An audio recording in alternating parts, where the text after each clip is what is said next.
신명기 30장 1절로 20절 말씀 우리 한 목소리로 봉독하겠습니다. 시작. 내가 내게 진술한 모든 복과 저주가 내게 임함으로 내가 내 하나님 여호와로부터 쫓겨간 모든 나라 가운데서 이 일이 마음에서 기억이 나거든 너와 내 자손이 내 하나님 여호와께로 돌아와 내가 오늘 내게 명령한 것을 온전히 따라 마음을 다하고 뜻을 다하여 여호와의 말씀을 청종하면 내 하나님 여호와께서 마음을 돌이키시고 너를 긍휼히 여기사 포로에서 돌아오게 하시되 내 하나님 여호와께서 흩으신 그 모든 백성 중에서 너를 모으시리니 내 쫓겨간 자들이 하늘가에 있을지라도 내 하나님 여호와께서 거기서 너를 모으실 것이며 거기서부터 너를 이끄실 것이라. 내 하나님 여호와께서 너를 내 조상들이 차지한 땅으로 돌아오게 하사 내게 다시 그것을 차지하게 하실 것이며 여호와께서 또 내게 선을 행하사 너를 내 조상들보다 더 번성하게 하실 것이며 내 하나님 여호와께서 내 마음과 내 자손의 마음에 할례를 베푸사 너로 마음을 다하며 뜻을 다하여 내 하나님 여호와를 사랑하게 하사 너로 생명을 얻게 하실 것이며 내 하나님 여호와께서 내 적군과 너를 미워하고 핍박하던 자에게 모든 저주를 내리게 하시리니 너는 돌아와 다시 여호와의 말씀을 청종하고 내가 오늘 내게 명령하는 그 모든 명령을 행할 것이라. 내가 내 하나님 여호와의 말씀을 청종하여 이 율법책에 기록된 그의 명령과 규례를 지키고 내 마음을 다하여 뜻을 다하여 여호와 내 하나님께 돌아오면 내 하나님 여호와께서 내 손으로 하는 모든 일과 내 몸의 소생과 내 가죽의 새끼와 내 토지 소산을 많게 하시고 내게 복을 주시되 곧 여호와께서 내 조상들을 기뻐하신 것과 같이 너를 다시 기뻐하사 내게 복을 주시리라. 내가 오늘 내게 명령한 이 명령은 내게 어려운 것도 아니요 먼 것도 아니라 하늘에 있는 것이 아니니 내가 이르기를 누가 우리를 위하여 하늘에 올라가 그의 명령을 우리에게로 가지고 와서 우리에게 들려 행하게 하라 할 것이 아니요 이것이 바다 밖에 있는 것이 아니니 내가 이르기를 누가 우리를 위하여 바다를 건너가서 그의 명령을 우리에게로 가지고 와서 우리에게 들려 행하게 하랴 할 것도 아니라 오직 그 말씀이 내게 매우 가까워서 내 입에 있으며 내 마음에 있은즉 내가 이를 행할 수 있느니라. 보라 내가 오늘 생명과 복과 사망과 화를 내 앞에 두었나니 곧 내가 오늘 내게 명령하여 내 하나님 여호와를 사랑하고 그 모든 길로 행하며 그의 명령과 규례와 법도를 지키라 하는 것이라. 그리하면 내가 생존하며 번성할 것이요 또 내 하나님 여호와께서 내가 가서 차지할 땅에서 내게 복을 주실 것임이니라. 그러나 내가 만일 마음을 돌이켜 듣지 아니하고 유혹을 받아 다른 신들에게 절하고 그를 섬기면 내가 오늘 너희에게 선언하노니 너희가 반드시 망할 것이라. 너희가 요단을 건너가서 차지할 땅에서 너희의 날이 길지 못할 것이니라. 내가 오늘 하늘과 땅을 불러 너희에게 증거를 삼노라. 내가 생명과 사망과 복과 저주를 내 앞에 두었은즉 너와 내 자손이 살기 위하여 생명을 택하고 내 하나님 여호와를 사랑하고 그의 말씀을 청종하며 또 그를 의지하라. 그는 내 생명이시요 내 장수이시니 여호와께서 내 조상 아브라함과 이삭과 야곱에게 주리라고 맹세하신 땅에 내가 거주하리라. 아멘. 오늘은 신명기 30장 말씀을 가지고 열린 미래라고 하는 제목으로 묵상 나눔하도록 하겠습니다. 본장은 제27장부터 30장까지 계속된 모세의 3차 고별 설교의 마지막 장이면서 신명기 전체의 결론장이라 이렇게 볼 수 있습니다. 먼저 1절로 10절인데 8절을 봅니다. 너는 다시 돌아와 다시 여호와의 말씀을 청종하고 명령을 행할 것이라 이렇게 말했습니다. 1절을 보니까 만일 이스라엘 백성들이 우상 숭배와 불순종으로 인해서 약속의 땅에서 쫓겨나게 된다면 그들이 해야 될 일은 회개하고 돌이켜서 하나님의 말씀에 순종해야 하는 것이었습니다.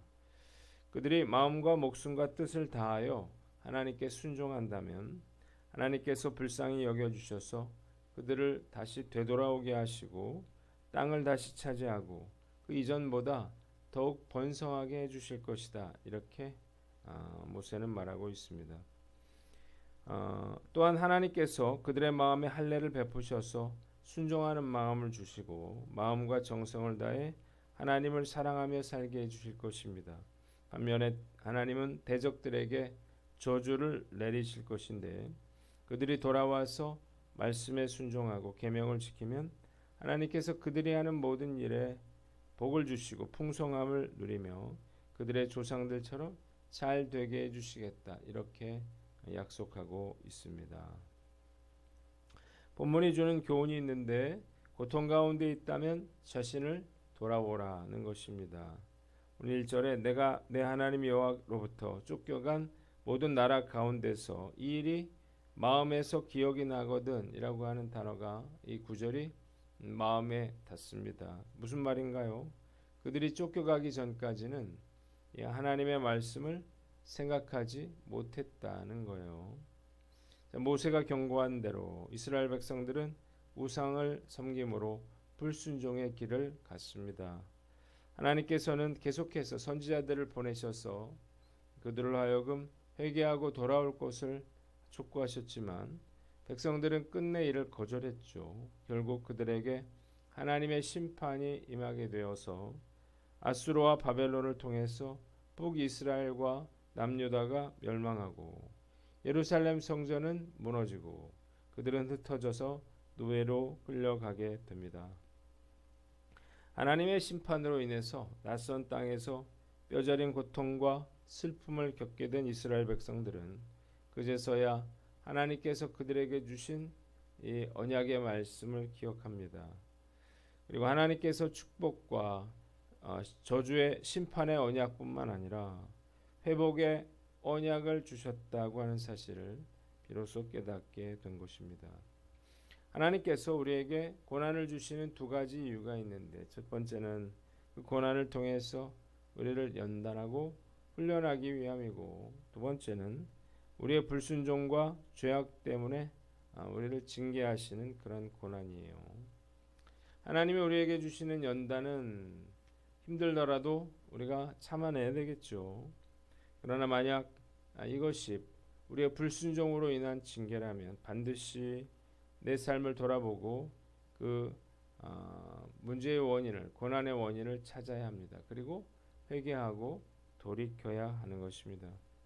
안타깝게도 이스라엘 백성들은 노예로 끌려가서야 비로소 이것이 하나님께서 그들에게 주신 징계라고 하는 사실을 깨달았게 되는 것입니다.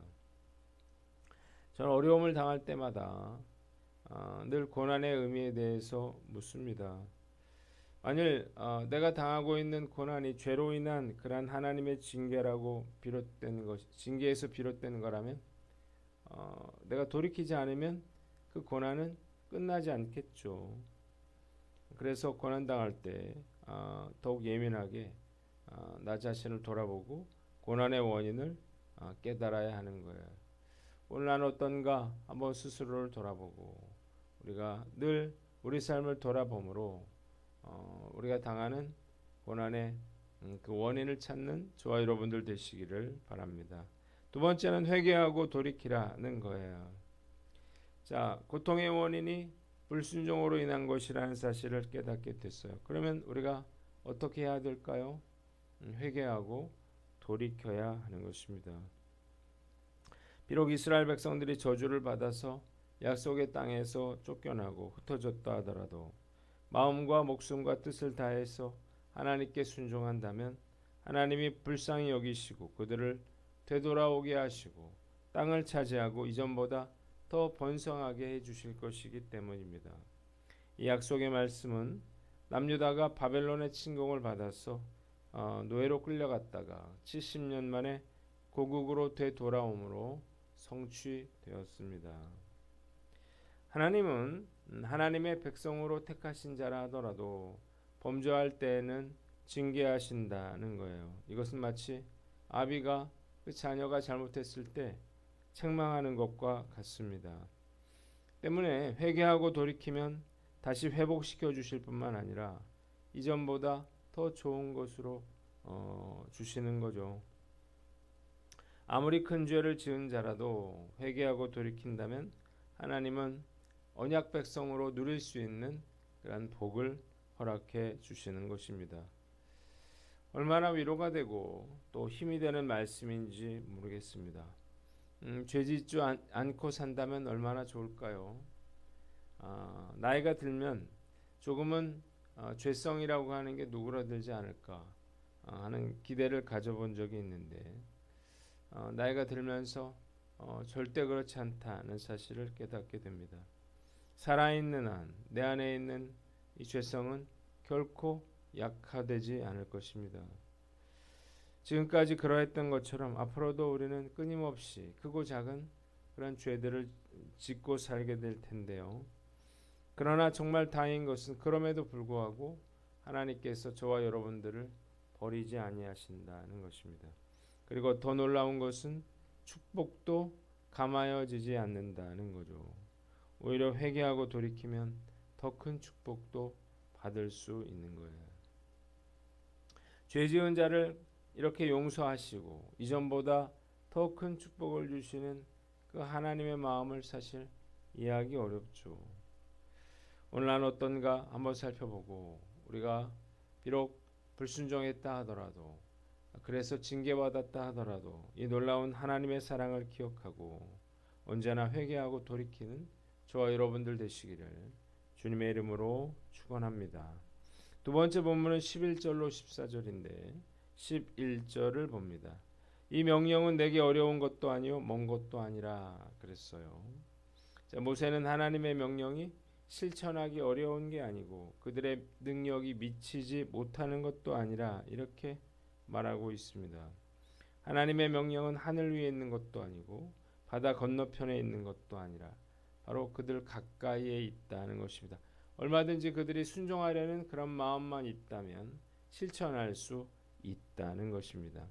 본문이 우리에게 주는 교훈이 있어요. 순종을 습관으로 만들어라는 것입니다. 하나님의 계명에 순종하는 것은 어렵거나 불가능한 것이 아니에요. 얼마든지 가능한 일입니다. 그런데 왜 우리가 그토록 순종하는 것을 어렵다고 느끼는가? 우리가 불순종하면서 사는 것, 제멋대로 사는 것 이것이 습관화돼 있었기 때문입니다. 자, 그러나 우리가 알 수 있는 건 뭐예요? 진짜 어려운 것은 우리가 불순종하며 사는 것이라는 거예요. 우리가 불순종하면 죄를 지으면 대가를 치르잖아요. 정말로 힘든 건 불순종하며 사는 것입니다. 그러니까 우리가 순종하며 사는 것이 어렵다는 생각은 누가 주는 것입니까? 마귀가 주는 생각이에요. 우리는 순종이 어렵다는 그런 생각을 바꾸셔야 하는 것입니다. 자, 우리가 하나님의 계명에 순종하기 어려운 이유는 이 순종이 습관이 되지 않아서인 것입니다. 순종하는 게 습관이 되잖아요. 그러면 그 다음부터는 오히려 불순종하는 것이 더 어렵고 힘든 일이 되는 것입니다. 저는 날마다 새벽 기도와 말씀 묵상으로 하루를 시작하고 그리고 영성일기로 하루를 마무리하고 있는데 이것이 가능한 이유는 이미 습관이 됐기 때문이에요. 이제는 새벽 기도와 말씀 묵상 그리고 영성일기를 쓰는 것을 이제 그만둘 수가 없습니다. 하루라도 기도와 묵상과 일기를 쉰다 그러면 제 마음이 너무나 불편할 거예요.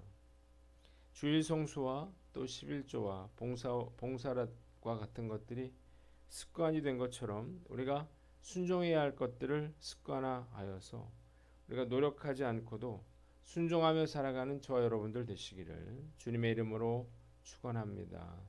마지막으로 15절로 20절 말씀인데 19절을 봅니다.